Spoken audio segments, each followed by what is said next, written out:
My dad, my dad, My dad was an alpha male. My dad was a man's man. He didn't care about your emotion. He cared about like what you thought. He was like, he'd knock you upside the head.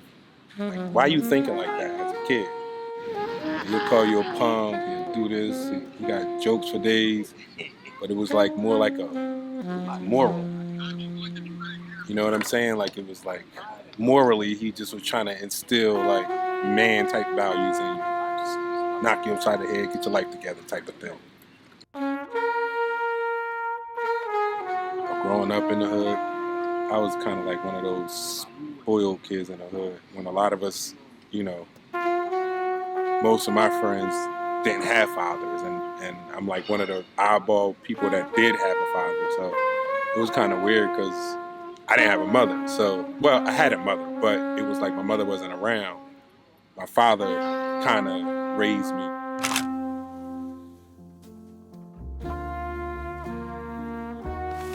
That's my memory of him just knowing that, anything I wanted, especially being in the hood, like he would just give it to me. Like 4th of July come around, I'm the kid with all the fireworks. I guess he used to work in New York, so he used to know the little connect or whatever. He used to bring me like loads of fireworks, like 10 years old. I got all the fireworks. Everybody want my fireworks.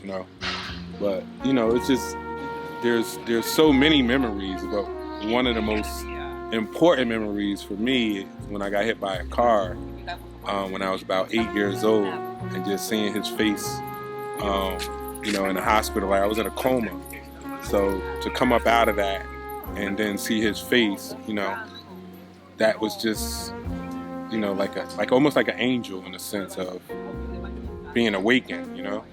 That's like the most important memory.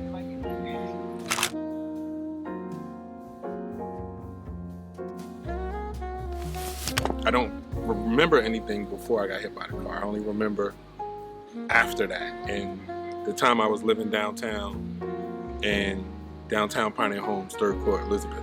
I was only there for a few years before I moved on up, like the Jeffersons. But growing up in the Pioneer Homes, man, you seen everything bad. Like, you heard gunshots, you seen crack bottles, but we were kids, so we didn't really pay attention to it that much. We just kind of, it became the norm, you feel me? So people was getting killed, all that stuff happened in our hood, you know what I mean?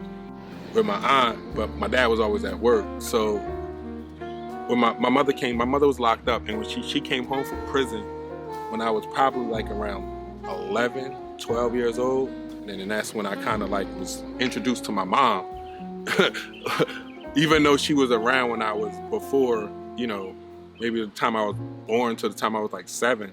I think she did 5 years or something like that. So, but that 5 years is where my memory goes back to where I don't remember her around. I only remember my pops.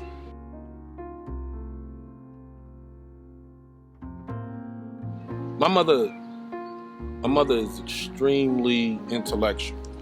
It was a good mother-son relationship. You know what I mean? It was definitely a good mother-son relationship, but I think her absence kind of affected me with, I know as an adult, with women, or if I'm in a relationship with a woman, it affected me because it was almost like an abandonment.